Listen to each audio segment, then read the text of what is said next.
Hello! It's the Confident Live Marketing Podcast. I'm Ian Ansegray, and today I have a special guest, Christine Tremblay. How are you doing, Christine?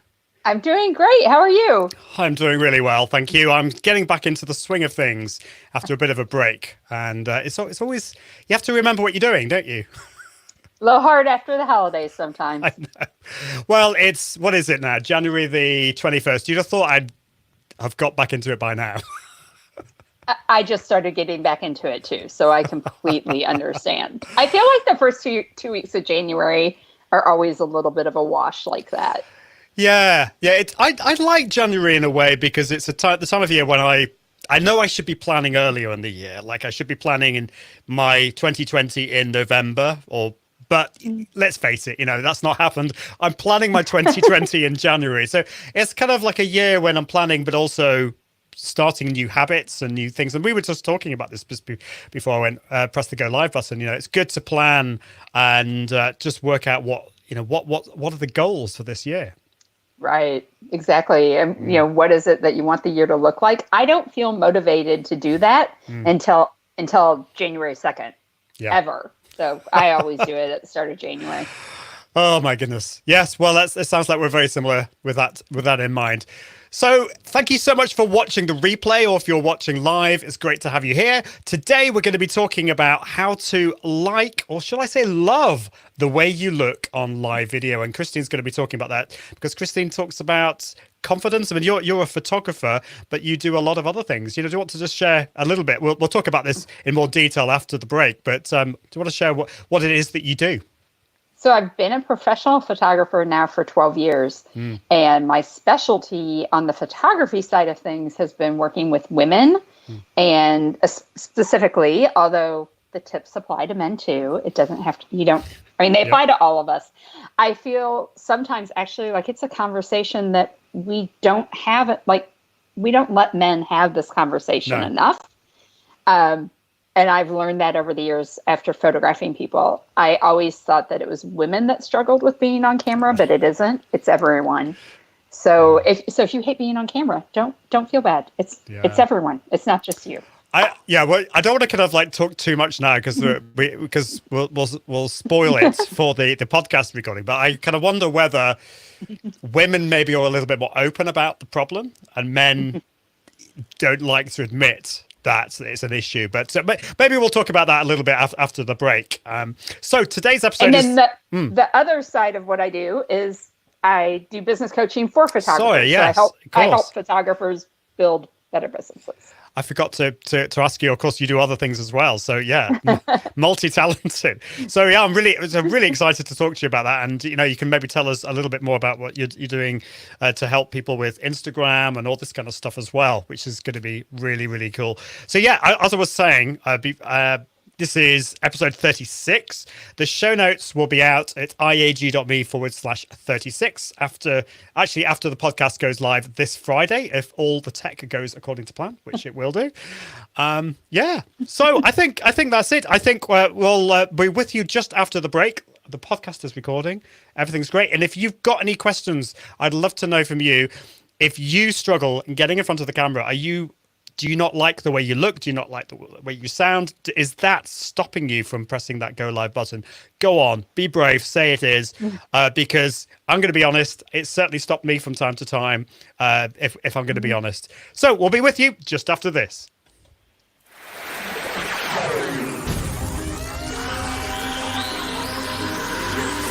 This is the Confident Live Marketing Podcast. Confident Live Marketing Podcast with Ian Anderson Gray, helping entrepreneurs level up their impact, authority, and profits through the power of live video. Gain confidence in front of the camera, confidence with technology, and confidence with the content and marketing.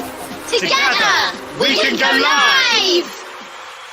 Hello, it's the Confident Live Marketing Podcast. This is episode 36. And today we're going to be talking about how to love the way you look on live video. But first, it's time to mention my first sponsor, which is StreamYard.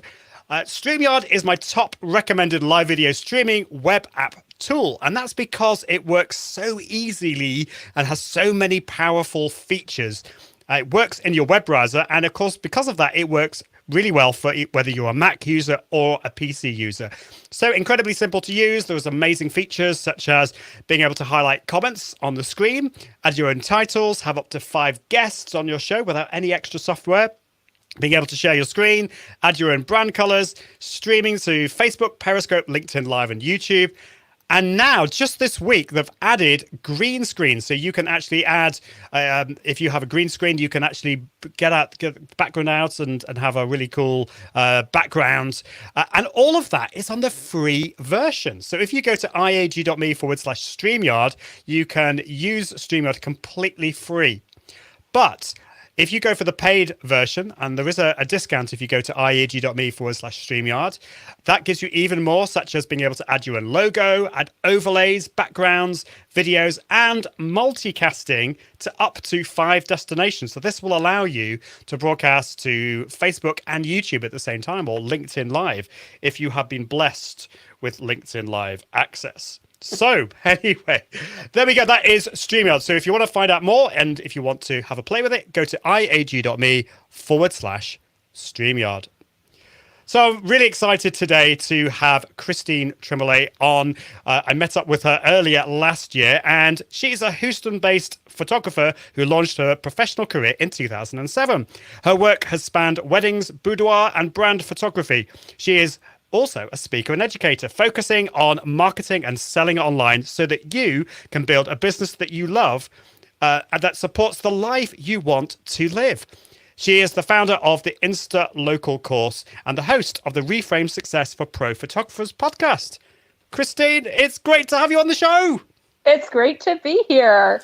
It's great to have you on. I'm really excited about this because we met last year. Do you remember how we met? And it was on a boat. On a boat, yes. We were doing whale watching, weren't we? Mm-hmm. We were out whale watching in San Diego, California. Yeah, this was, of course, Social Media Marketing World. And I'm excited to that you're going against Social Media Marketing World 2020. So we'll have to meet up. I'm not sure whether we're doing whale watching or whatever. But so, yeah, it's great to have you on. I've just noticed on LinkedIn, we're going live on LinkedIn as well. Jo North is here, and she's saying, agreed, it's good to plan. So we were talking about planning before we started. And I plan in 90-day cycles. And she says, I love 90-day cycles. Yeah. I think they're so good. Yeah. 90-day cycles. I need to think about that. So I've been using Janet Murray. I don't know if you heard of Janet Murray, but Jo and I know Janet Murray, and she's got this whole planner, which is really good. And it does talk about planning in quarterly, then diving into monthly and then weekly, which is great. She also says wearing bright colors and getting prepped with content helps with confidence a lot. So I'll be interested to know what you think about that. We'll have to talk about that. So yeah, we talked about where we first met, which was at Social Media Marketing World. But I hope this is okay to talk about this, but you've got a bit of a claim to fame in a bit of a geeky way. And because I'm a geek, and I think I mentioned this to you before, my son was so impressed about this. Do you want to explain the story? You know what I'm talking about, don't you? I know exactly what you're talking about. My geek claim to fame is the fact that I named WordPress, the actual software WordPress. Wow. I'm friends with Matt Mullenweg, who is one of the founders. He is the U.S. founder because the other founder is in the U.K., isn't he? He is, and Mike Little, and he lives just down the road from me. So actually, I wouldn't say I know him really well, but I've been to. He organises the meetups in Manchester. He's a really lovely guy.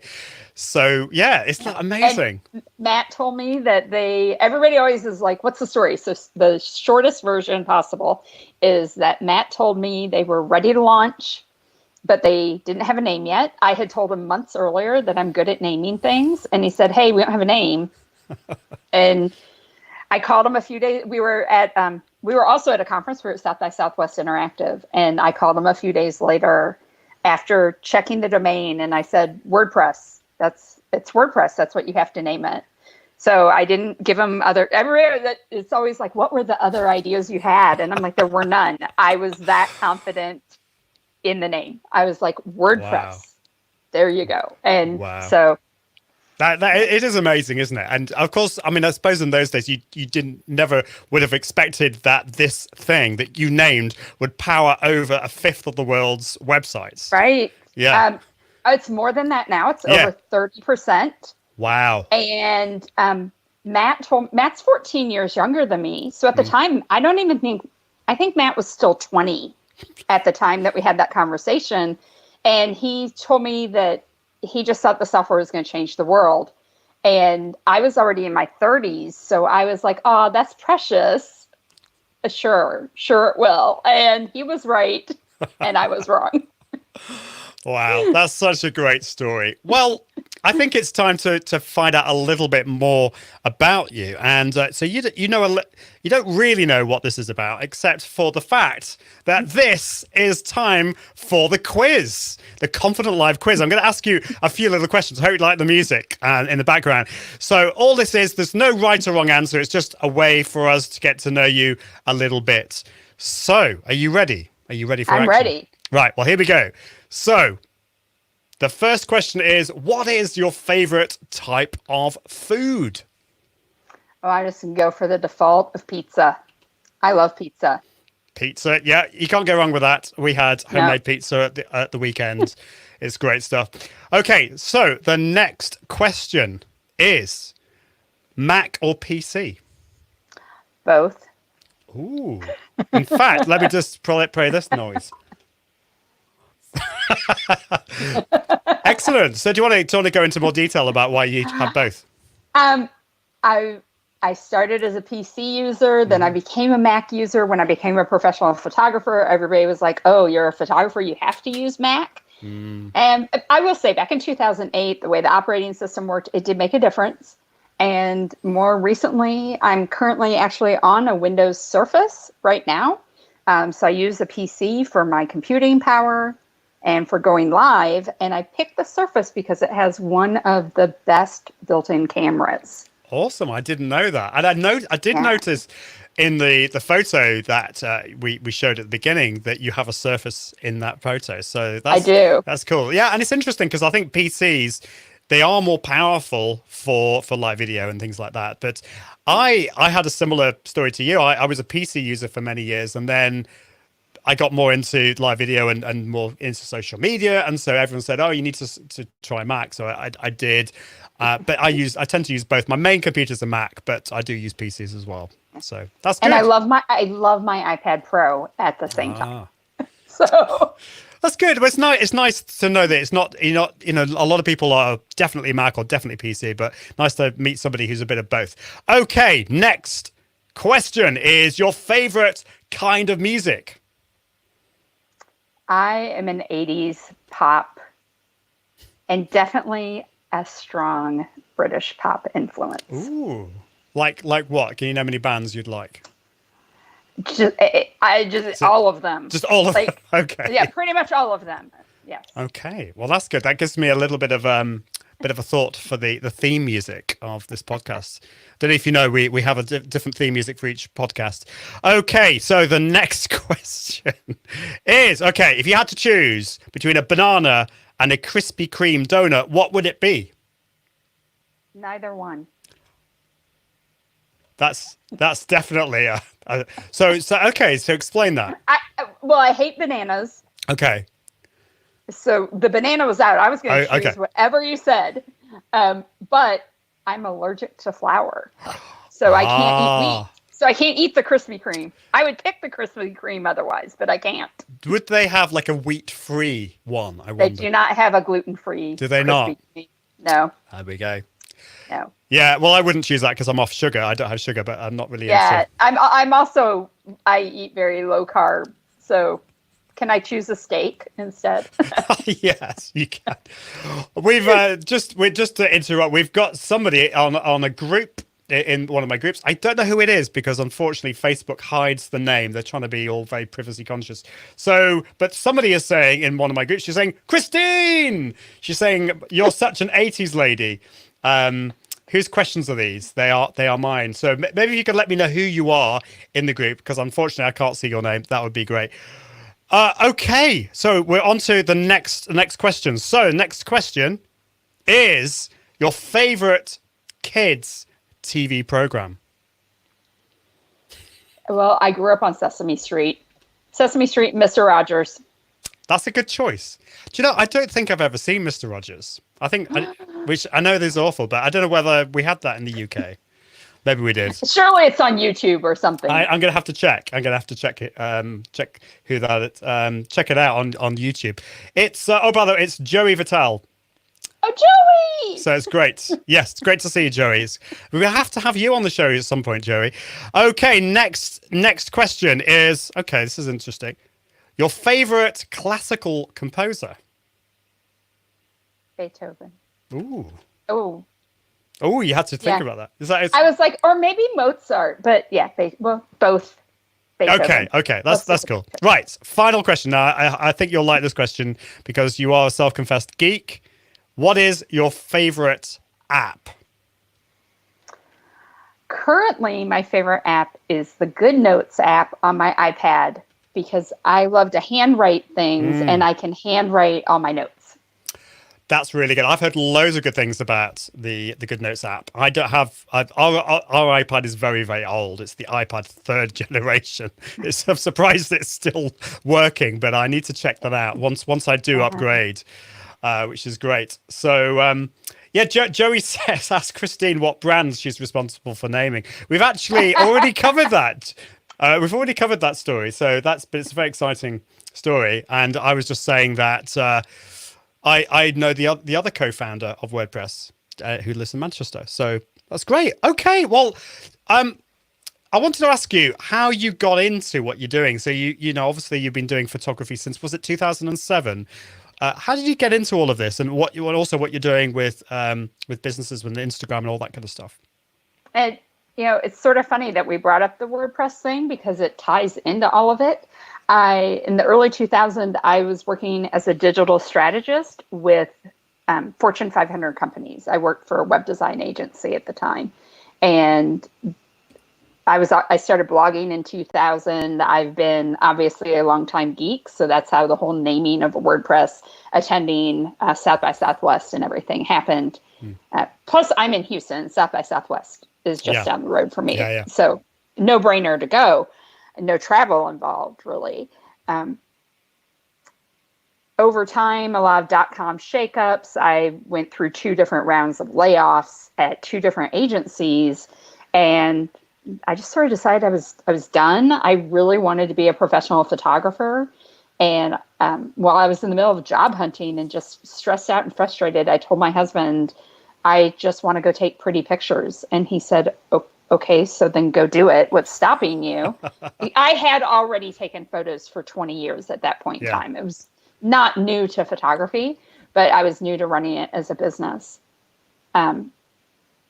However, because I was already so involved in the tech world, using the power of social media and connecting with people locally made my photo business take off. And there are so many lessons that I learned in those years before I launched my photo business that still come into play today, such as using the power of live video to connect with people. I think we have so many resources available to us now that we can take advantage of to grow our businesses in a way that you never could have done in 2000. Yeah, it's a good time to live. I mean, I remember 2000s, the internet, the World Wide Web at least, was still relatively new. And now just all the stuff that we've got, the technology, and live video is one of those technologies. So, have you done much? I know you've got a podcast. Have you done much in the way of video and live video? Do you use that much in your business? I've done live video. I meet with clients using live video, so Zoom and things like that. I've used it for group coaching programs. I've used it to meet with photography clients so that just like a one-on-one Skype or Zoom type of meeting in that case as well. And I've done Facebook Lives. Yeah. So, which is cool. It's so powerful because people want to connect with other people. Yeah. They really want to know you. And it adds that like additional layer. I used to say in 2000, when I would talk to a fairly small company, I used to tell them the beauty of the internet is that you can be a company of 10, but you can look like a company of 10,000. Yes. But with Twitter and blogging and the way everything has changed over the past 20 years, I now tell people the opposite. The beauty of the internet is it doesn't matter how large of a company you are, you can still build a personal relationship with your customer base, and your customer base expects it. You know, if I am flying somewhere, this specifically happened to me. I was flying, I had a United flight. I had an issue with the seat that I had reserved. Okay, I moved up to the front of the plane so I would have a good view of the mountains when we flew over the Rocky Mountains. And I got to my seat and there was no window. I had a window seat. That's shocking. With no window. Like there was a blank wall next to me. And so I took a selfie with the blank wall and I posted it to Twitter. And I was like, hey, at United, where's my window at? Now imagine back in 2000. Or, you know, you would have never posted. Well, first of all, we didn't have Twitter yet. So like I had no way to directly talk to United like that, but now I do. And I completely expected and was right that by the time I landed on the ground, through Twitter, United had responded to me. And then they reached out to me and it was a small upgrade fee. I just moved up to like the economy plus seat, but they refunded my upgrade fee because I had no window. Yeah. So all the big businesses, if you're running a big business, you should be using Live and all of these other resources to talk to people directly. If you are a small business, just know like the large businesses, they want to have relationships with customers that you actually get to have. That's such a powerful thing to say. Such an important reminder. We tend to get overly seduced by the big numbers, the vanity statistics.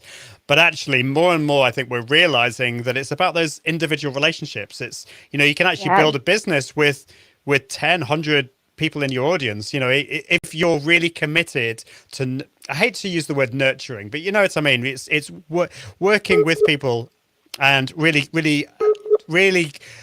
interacting with those people. So that's really, really important to do that and to engage with those people. So Christine, are you there? Have we lost you? I lost you for a second, but I'm back. You're back. Excellent. The technology is working, which is great. So if you're watching us live, you're watching the replay, if you're listening to the podcast, what do you think about that? You know, have you seen the power of live video? Have you seen that it has allowed you to build those relationships on a micro scale? We tend to think a lot about the macro, but how about the micro scale, building those individual relationships? So, Christine, you've used live video and you've shared some amazing points there. You spend a lot of time behind the camera, obviously taking photos. Do you still get nervous in getting in front of the camera? And have you got any tips for us? Because I like to ask all our guests this, because a lot of people think they're the only people that get nervous, or that they're just struggling with tips on how to actually get more confident in front of the camera. Well, I can say with authority, as somebody who has, I don't know, let's say I photographed at least 200 weddings and then all of my one-on-one clients over the years. So I've probably had well over 1,000 people sit in front of my camera. And I can tell you that I've maybe had 5 people say, I like to be photographed. Like nobody. It's so rare that I just assume everybody hates it at this point in time and nobody really likes it. And for a long time, and I always believed that it was women that struggled with this. So let me apologize. I'm going to use you as my representative of the male side of the species. Men struggle with it too, but women talk about it. I think you're right there. Yeah. I hear a lot of women talking about this, but us men, generally speaking, don't like to admit it. But you know, I feel they'll admit it to my face when we're one-on-one. Okay. Then they'll admit it. Mm-hmm.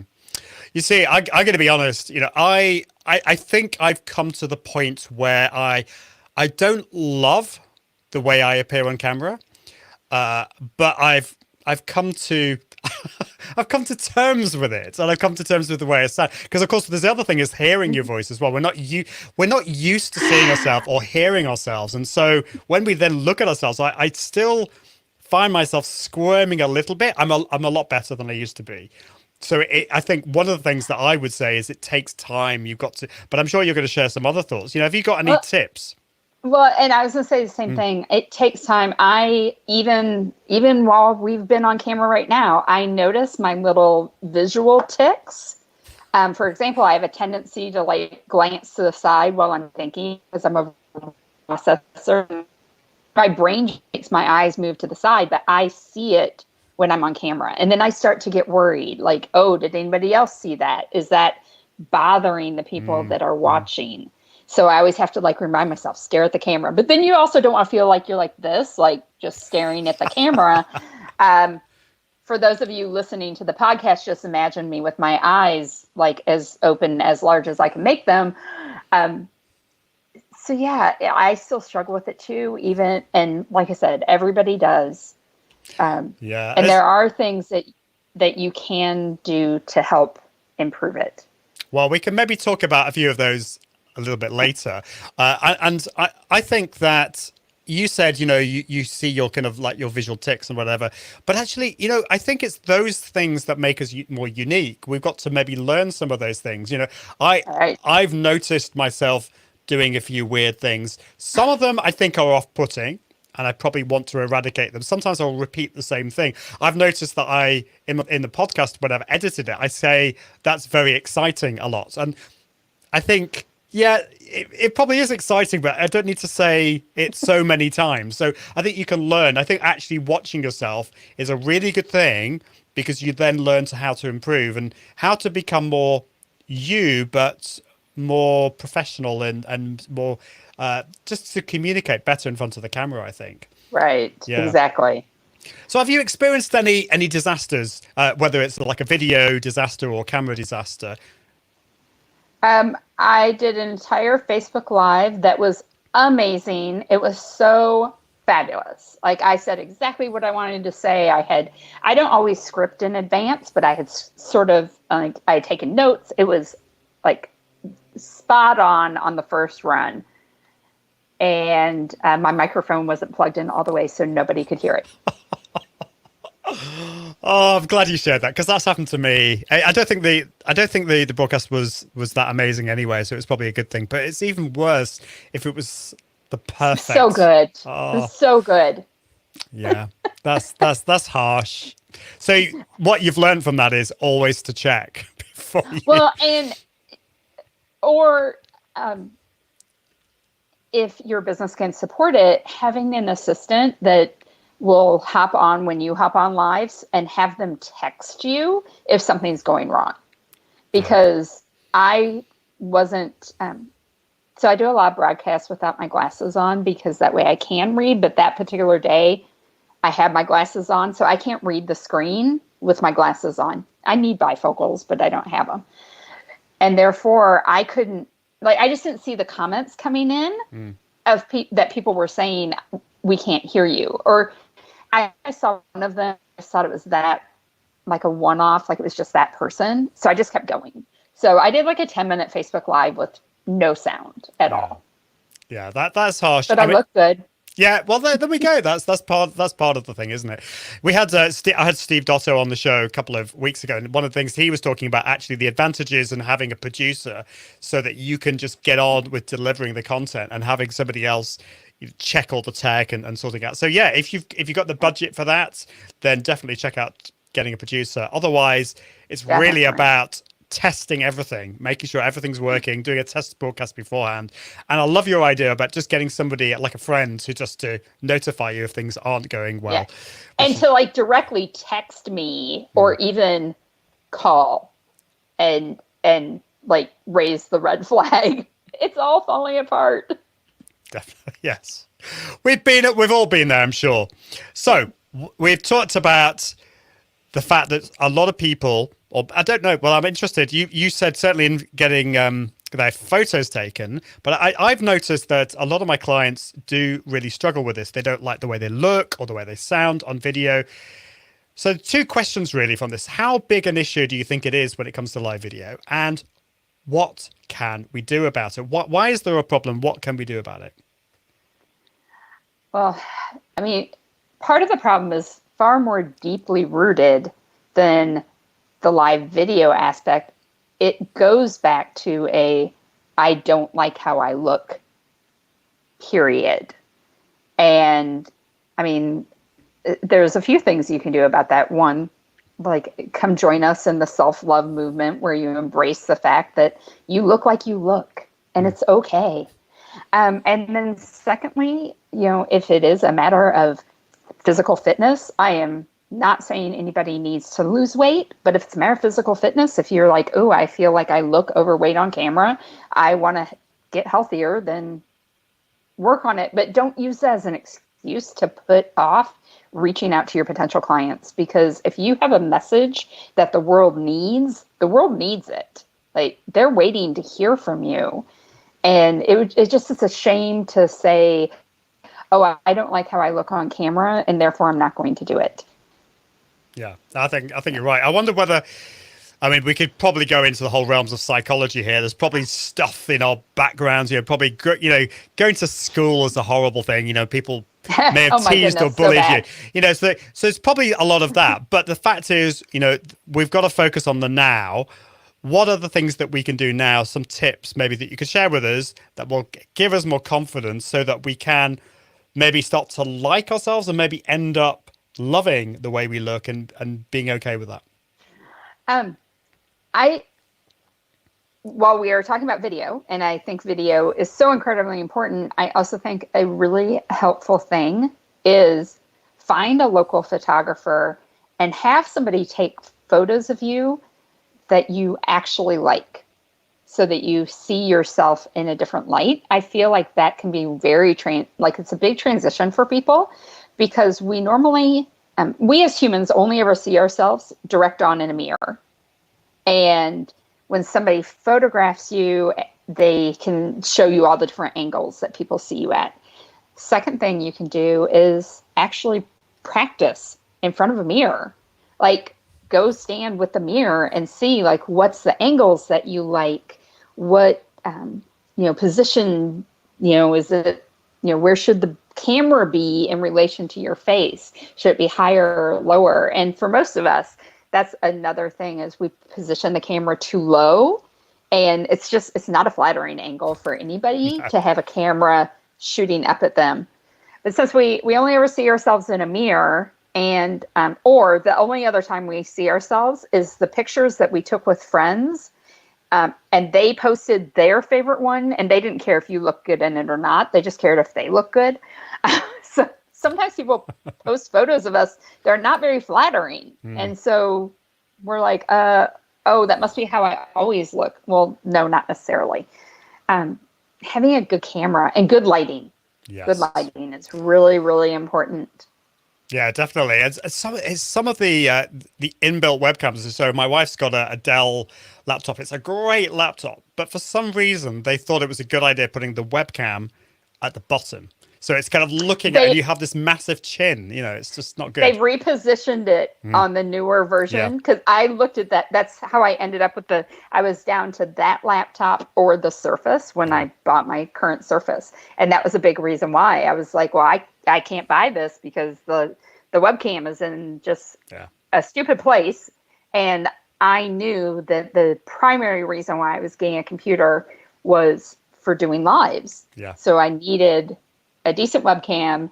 And one of the things I love about the Surface is, for me, but whether you use the Surface, a laptop, a desktop, a Mac or PC, whatever it is, just get the computer up, lift it up, and get the camera at a higher angle. Most people look more flattering if the camera is a little bit like either right at eye level or just above eye level, almost looking down on you a little bit.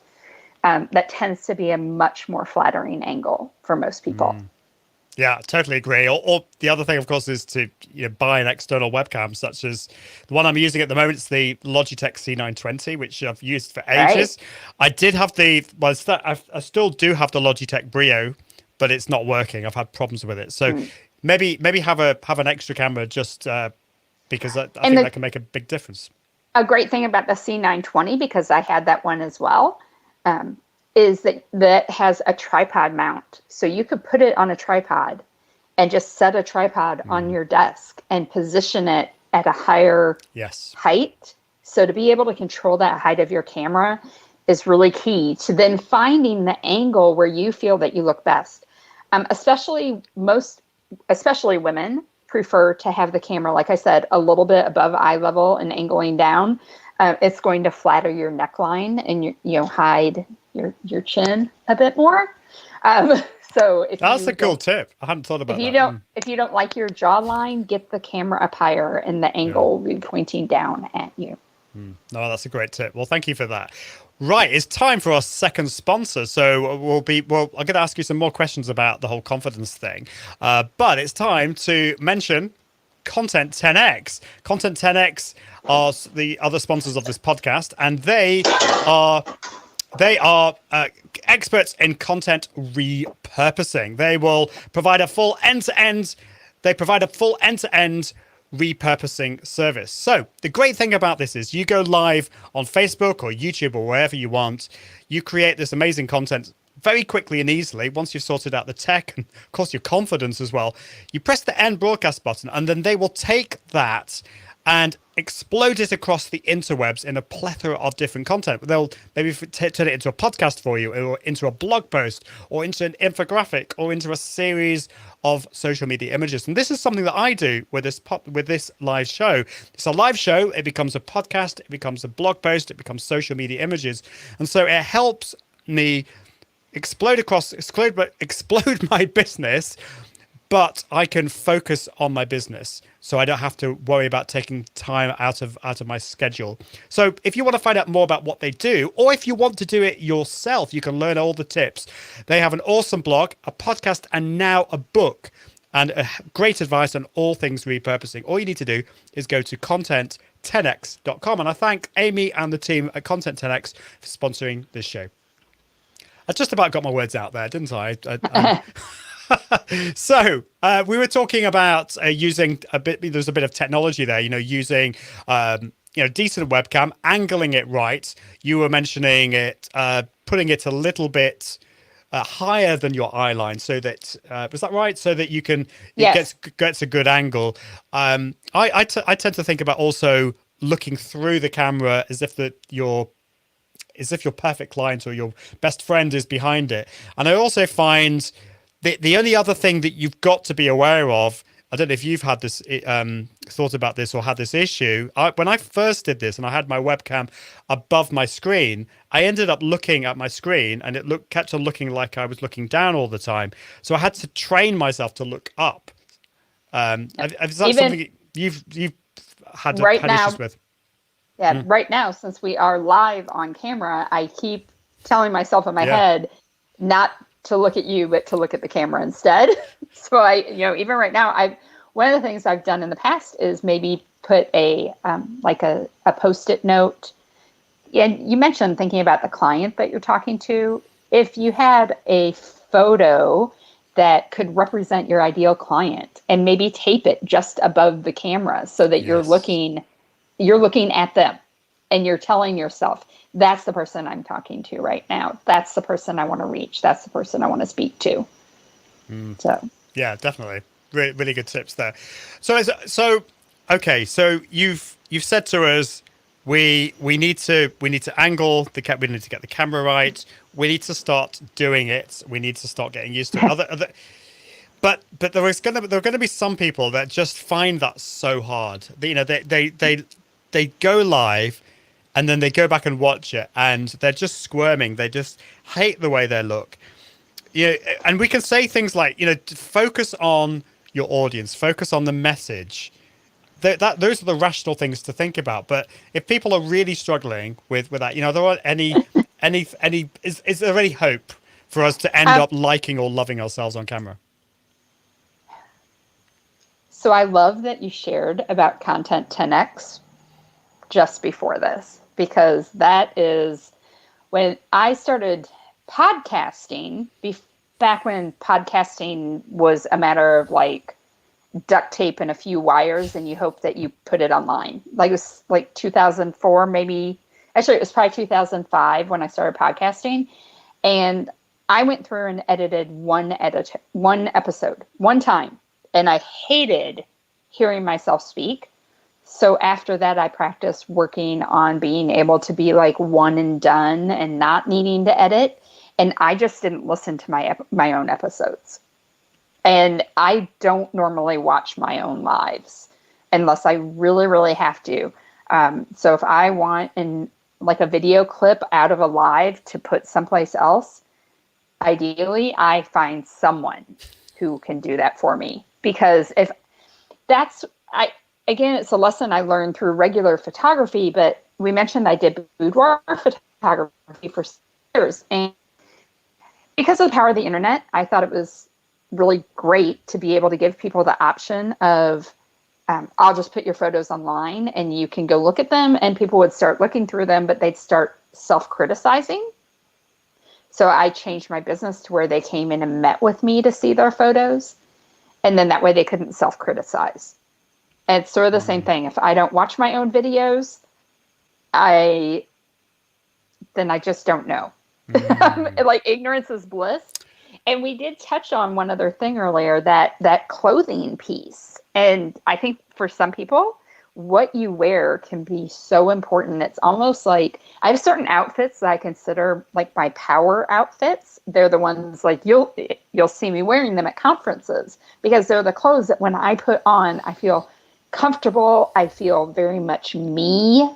I feel good about myself in them. And when you feel good in your clothes, you will radiate that on camera. That's really, really good. Yeah, for me, clothes, this is maybe not a very manly thing to say, but I think they do make a difference. If I want to feel at ease, but I think putting a bit more effort into my clothes. My wife's been getting at me for ages on this, wear a nice shirt, Ian, all this kind of stuff, and it does make a difference. But the thing that really makes a difference to me is just having a nice haircut, and that makes a massive difference, I think.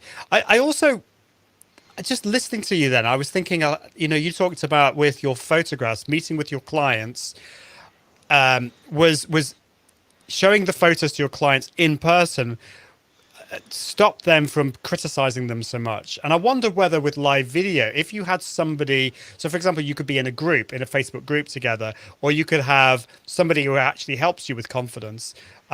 You could actually meet up with them and watch the videos together and learn together. Because one of the things that I like to help my clients with is I want them to watch their videos, but share, first of all, 3 things that they did really well.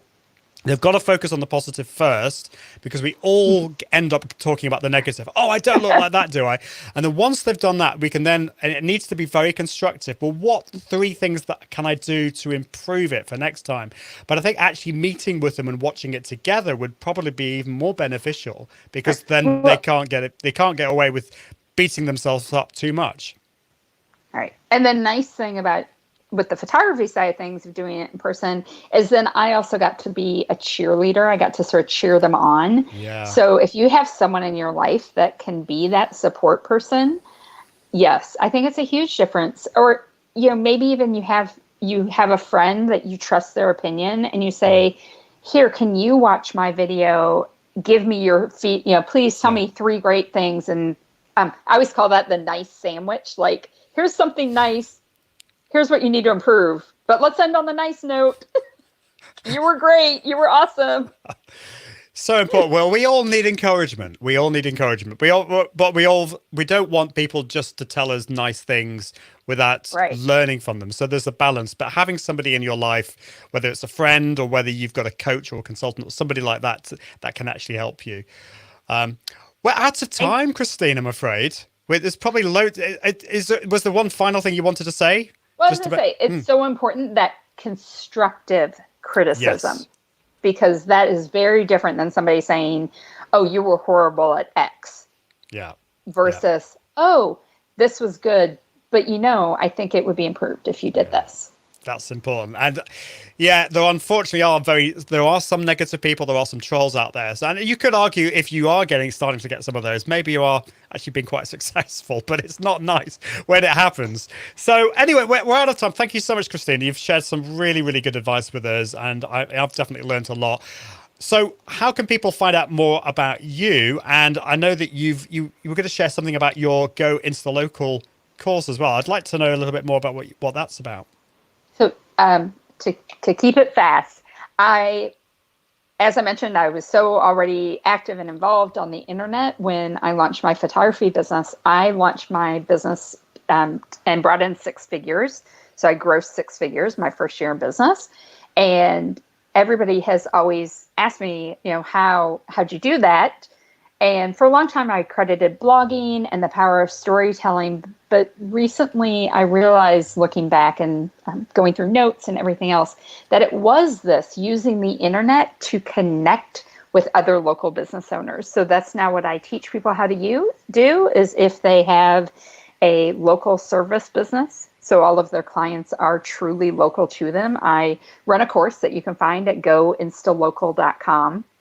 And you can also just find me online, years of blog archives and everything else at gochristine.com. That's awesome. I just put that up on the screen so people, and also I will put that in the show notes as well. So yeah, definitely check that out. Thank you so much, Christine. It's been great to have you on the show. So yeah, thanks. Fab. And I'll see you in sunny San Diego very soon, which is going to be great. So I think that's it. So until next time, I encourage you to level up your impact, authority, and profits using the power of Confident Live Video. See you soon, everyone. Bye. Thanks for listening to the Confident Live Marketing Podcast with Ian Anderson Gray. Be sure to join the community at iag.me, where you can continue to level up your impact, authority, and profits through the power of live video. And until next time, toodaloo.